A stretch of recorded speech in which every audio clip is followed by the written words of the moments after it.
Saludo cordial. El canal Los Verdaderos Profesionales de la Conducción se complacen en compartirles este resumen de un curso, un entrenamiento completo en operación de vehículos pesados que se llama Frenando en una pendiente con tractor y semirremolque. Es el módulo 8 que les vamos a empezar a compartir en nuestro canal. Por lo pronto, y dadas las circunstancias de la alta accidentalidad en la cordillera central en el cruce de la línea, vimos como prioritario participarles esta información para que ustedes por favor la pongan en práctica y evitemos que accidentes tan absurdos vuelvan a suceder.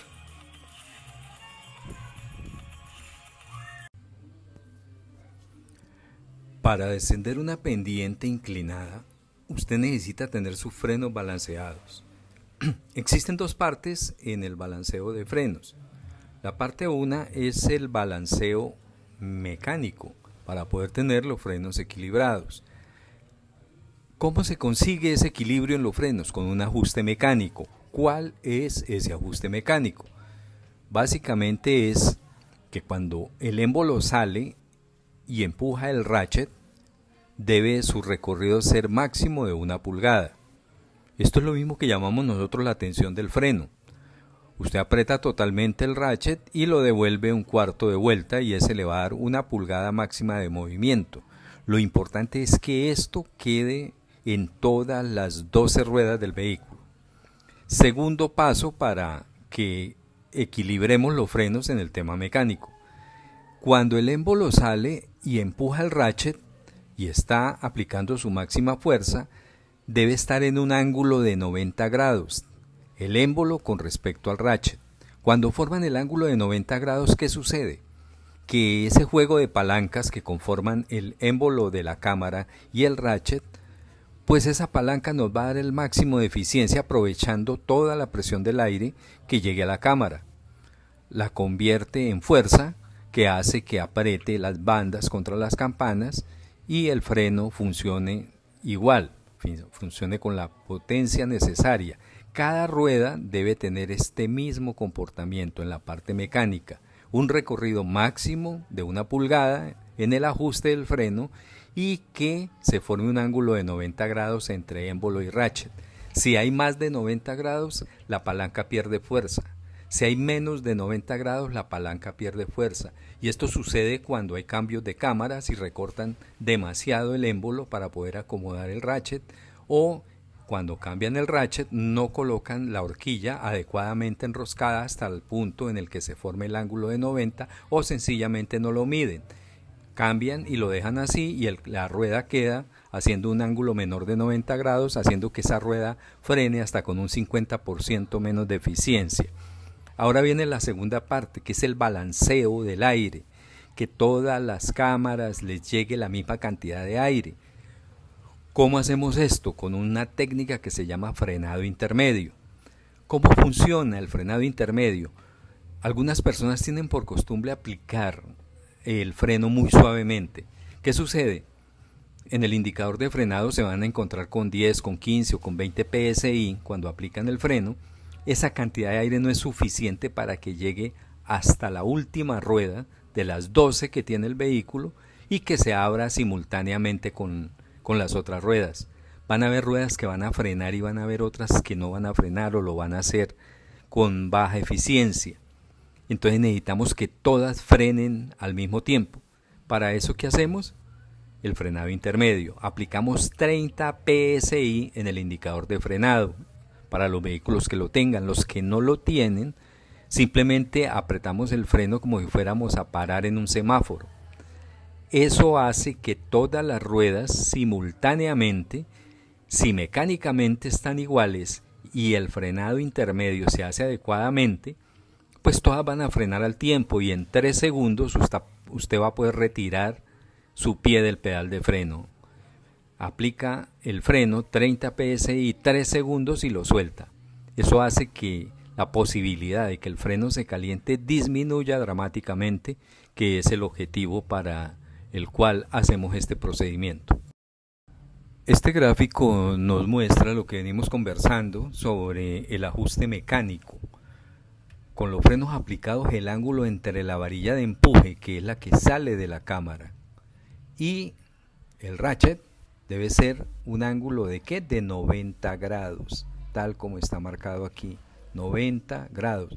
No puede salir más ni quedar más corto, tienen que ser exactamente 90 grados, que es cuando aprovecha el máximo la eficiencia estas palancas. Esto es un juego de palancas, y las palancas bien utilizadas se les puede explotar el 100% de la presión de aire, esa fuerza que ejerce la presión del aire cuando llega aquí.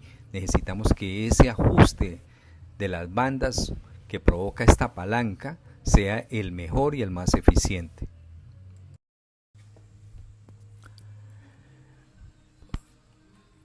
Bueno, continuando con el tema del aire balanceado para todas las ruedas, igual presión, vamos a ampliar un poco la explicación, ¿sí? Vamos a tomar este dibujo y vemos cómo cuando usted activa el freno desde la cabina, usted lo que envía es una señal de aire a las válvulas reguladoras. ¿Para qué? Para que frenen las ruedas delanteras, las ruedas traseras del tracto camión y finalmente las ruedas del tráiler.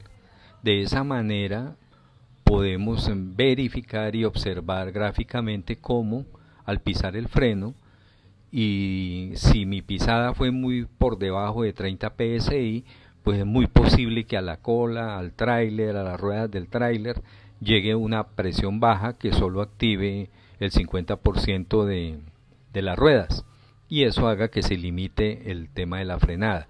¿Qué pasa? Que toda la frenada queda cargada en las ruedas que se abrieron totalmente, y esas ruedas se van a calentar. ¿Qué va a pasar después de que 4 o 5 ruedas que venían frenando correctamente se calientan?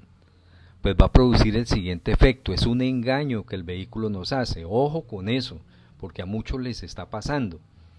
Y es que el vehículo los engaña porque les hace creer que tiene frenos 100%, cuando eso no es así, porque por venir pisando el freno muy suavemente calentaron 4 ruedas que ya prácticamente están fuera de servicio, y si yo piso el freno un poquito más fuerte para probar si efectivamente tengo frenos, pues sí, el carro se va a tener con el 50% que le queda. Pero si usted lo va a detener totalmente, él lo que hace es bajar la velocidad, pero no se detiene.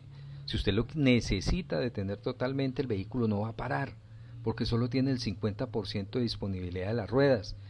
Y entonces empiezan las acciones equivocadas, que lo va a parar a caja.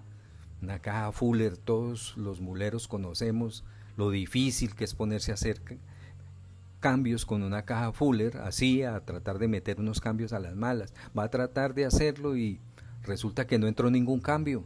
Entonces nos quedamos con los frenos calientes y nos quedamos con la transmisión en neutro.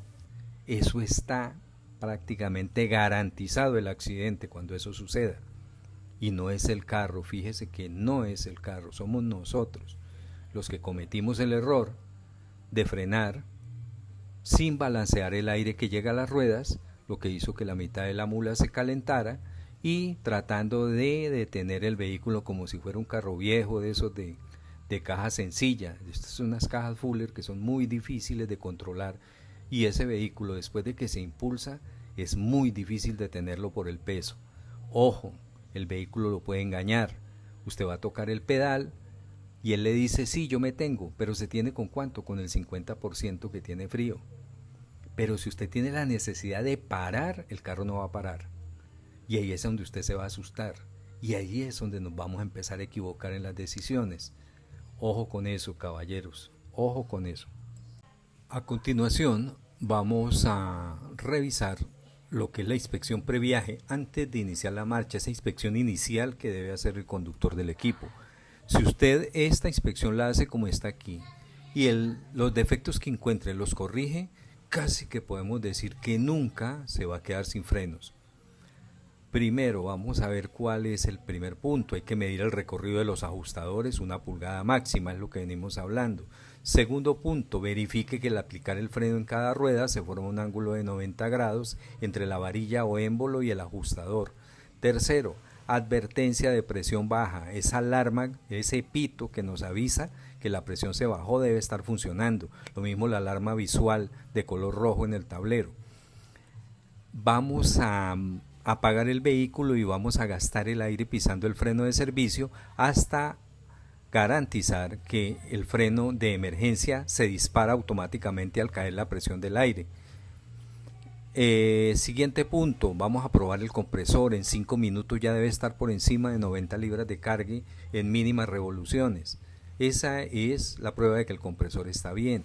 El otro punto, la prueba del gobernador, debe estar mínimo regulando en 90, ya debe estar disparando para iniciar el proceso de cargue, y cuando complete 120, si está ajustado a 120, pues debe parar el cargue del compresor, desviar el aire hacia otra zona. Hay que probar si hay fugas en los frenos de emergencia. Para eso, ¿cómo lo hacemos? Sencillamente apagamos el motor y aplicamos los botones de emergencia con el vehículo trancado, ¿no? Acuñado, para que no se nos vaya a rodar. Y observamos los indicadores del tablero que nos muestran la línea primaria y la línea secundaria, a ver si estas agujas están bajándose. Si se están bajando, hay una fuga. Hay que inmediatamente bajar del vehículo y detectar por dónde es esa fuga y corregirla. Si no se bajan los indicadores, quiere decir que no hay ninguna fuga en el sistema de freno de seguridad. Hacemos lo mismo con el freno de servicio. Apretamos el pedal y observamos las agujas a ver si hay un descenso.